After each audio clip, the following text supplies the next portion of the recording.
सरकटे का आतंक भाग 1। गांव की रहस्यमयी रातें। उत्तर प्रदेश के एक छोटे से गांव में एक समय की बात है। इस गांव का नाम था रुद्रपुर। ये गांव बेहद शांत और सुंदर था। गांव के लोग मेहनती और धार्मिक थे। यहाँ की जिंदगी सरल थी, परंतु इस सादगी के पीछे एक खौफनाक रहस्य छिपा हुआ था। रुद्रपुर गांव के चारों ओर घना जंगल फैला हुआ था। लोग अक्सर जंगल के पास जाने से बचते थे, क्योंकि वहां से कई डरावनी कहानियां जुड़ी हुई थीं। उन कहानियों में सबसे भयावह थी सरकटे का आतंक। ये कहानी गांव के बुजुर्गों से चली आ रही थी। उनका कहना था कि हर कुछ सालों में गांव में एक ऐसा व्यक्ति दिखता था जिसका सिर धड़ से अलग हो जाता था। यह व्यक्ति रात के समय दिखाई देता और जो भी उसे देख लेता उसकी मौत निश्चित थी। लोगों ने कई बार इस घटना को अपनी आंखों से देखा था। धीरे धीरे गांव वालों में ये डर बैठ गया कि जिस दिन सरकटा दिखाई देगा, गांव में किसी न किसी की मौत जरूर होगी। भाग 2। पहली घटना। एक रात की बात है। गांव में एक अजीब सी खामोशी छाई हुई थी। लोग अपने अपने घरों में दुबके हुए थे, जैसे किसी आने वाले खतरे का इंतजार कर रहे हों। रात का समय था और हवा में एक अजीब सी ठंडक थी। अचानक से गांव के बाहर जंगल के पास एक भयंकर चीख सुनाई दी। लोग डर से कांप उठे। कुछ ने अपने घरों की खिड़कियों से बाहर झांका, परंतु कुछ भी नजर नहीं आया। अगली सुबह गांव में खबर फैल गई कि एक युवा लड़के की रहस्यमयी मौत हो गई है। उसका नाम था रामू, जो कि गांव का सबसे बहादुर लड़का माना जाता था। लोग कह रहे थे कि रामू ने उस रात सरकटे को देखा था और उसकी मौत उसी कारण हुई। गांव वाले इस घटना से इतने डर गए कि उन्होंने गांव छोड़ने का विचार करना शुरू कर दिया। लेकिन गांव का मुखिया बुजुर्ग रामेश्वर इस बात पर विश्वास नहीं करता था। वह हमेशा कहता था कि यह सब महज अफवाहें हैं और इन कहानियों में कोई सच्चाई नहीं है। उसने गांव वालों को समझाया कि वे डर से भागने की बजाय इस रहस्य को सुलझाने की कोशिश करें। भाग 3। साहसी युवक। रामेश्वर के कहने पर गांव का एक और युवक, जिसका नाम था विजय, इस रहस्य को सुलझाने का निर्णय लिया। विजय गांव का सबसे बहादुर और समझदार युवक था। उसने ठान लिया कि वह इस सरकटे के आतंक का अंत करेगा। विजय ने अपने कुछ दोस्तों के साथ मिलकर जंगल की ओर जाने का निर्णय लिया। वे सभी अच्छी तरह से तैयार हो गए और जंगल की ओर चल पड़े।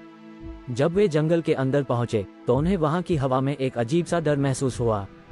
चारों ओर सन्नाटा था, केवल झाड़ियों से निकलती हुई आवाजें और कभी कभी दूर से उल्लू की आवाज सुनाई देती थी। विजय और उसके दोस्त धीरे धीरे जंगल में आगे बढ़ते रहे।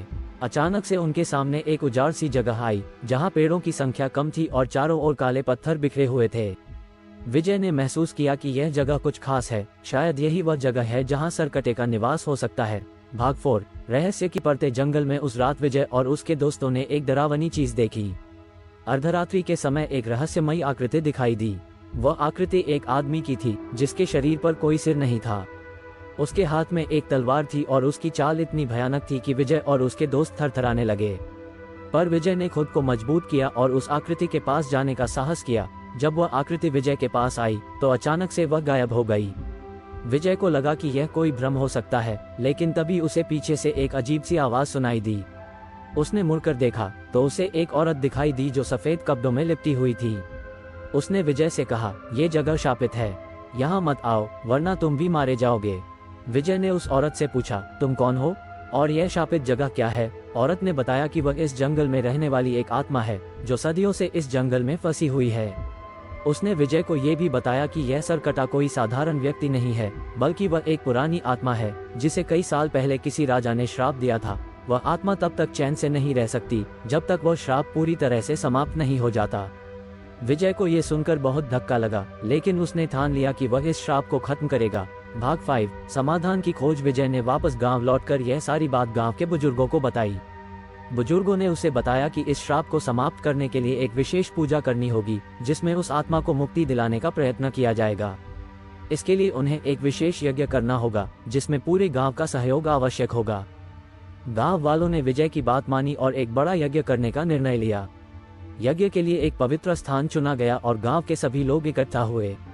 यज्ञ शुरू हुआ और सभी ने पूरी निष्ठा से पूजा की। यज्ञ के अंतिम चरण में अचानक से आकाश में बिजली कड़की और एक भयंकर तूफान आ गया। ऐसा लग रहा था जैसे प्रकृति खुद इस श्राप को समाप्त करने के लिए प्रयत्न कर रही हो। विजय और गांव के लोग बिना डरे अपनी पूजा करते रहे। भाग 6। श्राप का अंत। अचानक से तूफान रुक गया और चारों ओर एक अजीब सा सन्नाटा छा गया। तभी एक तेज रोशनी प्रकट हुई और उसी आत्मा की आकृति दिखाई दी। वह आत्मा अब शांत और संतुष्ट दिखाई दे रही थी। उसने विजय और गांव वालों का धन्यवाद किया और कहा, तुम्हारी पूजा से मुझे मुक्ति मिल गई है। अब ये श्राप समाप्त हो चुका है। अब इस गांव में कोई भय नहीं रहेगा। आत्मा के जाते ही गांव वालों में खुशी की लहर दौड़ गई। उन्होंने विजय की बहादुरी और सूझबूझ के लिए उसकी प्रशंसा की। अब रुद्रपुर गांव में फिर से शांति लौट आई थी। विजय ने इस घटना के बाद गांव के लोगों को समझाया कि डर से भागने की बजाय हमें अपनी समस्या का सामना करना चाहिए, तभी हम उसे सुलझा सकते हैं। उसकी बात से गांव वाले बेहद प्रभावित हुए और अब कोई भी डर से भागने की बजाय उसका सामना करने के लिए तैयार रहता था। भाग 7 नई शुरुआत। इस घटना के बाद रुद्रपुर गांव में फिर कभी सरकटे का आतंक नहीं देखा गया। गांव वाले अब निश्चिंत हो गए थे कि वह श्राप पूरी तरह से समाप्त हो चुका है। विजय की बहादुरी की कहानियां पूरे इलाके में फैल गई और वह सभी के लिए एक प्रेरणा बन गया। गांव की जिंदगी अब फिर से सामान्य हो गई थी। लोग पहले की तरह खेतों में काम करते, हंसी खुशी से जीते और रात को निश्चिंत होकर सोते। रुद्रपुर गांव अब फिर से एक शांतिपूर्ण और खुशहाल स्थान बन चुका था। लेकिन विजय को इस घटना ने एक गहरी सीख दी थी। उसने समझ लिया था कि हमारी सबसे बड़ी लड़ाई हमारे डर से होती है। अगर हम अपने डर का सामना करें तो हम किसी भी मुसीबत का समाधान निकाल सकते हैं। विजय की इस सीख ने न सिर्फ उसे बल्कि पूरे गांव को एक नई दिशा दी थी। समाप्त। ये कहानी मानवीय साहस, धैर्य और श्राप के भय से मुक्ति पाने की एक प्रेरणादायक यात्रा को दर्शाती है। उम्मीद है यह आपकी अपेक्षाओं के अनुरूप है।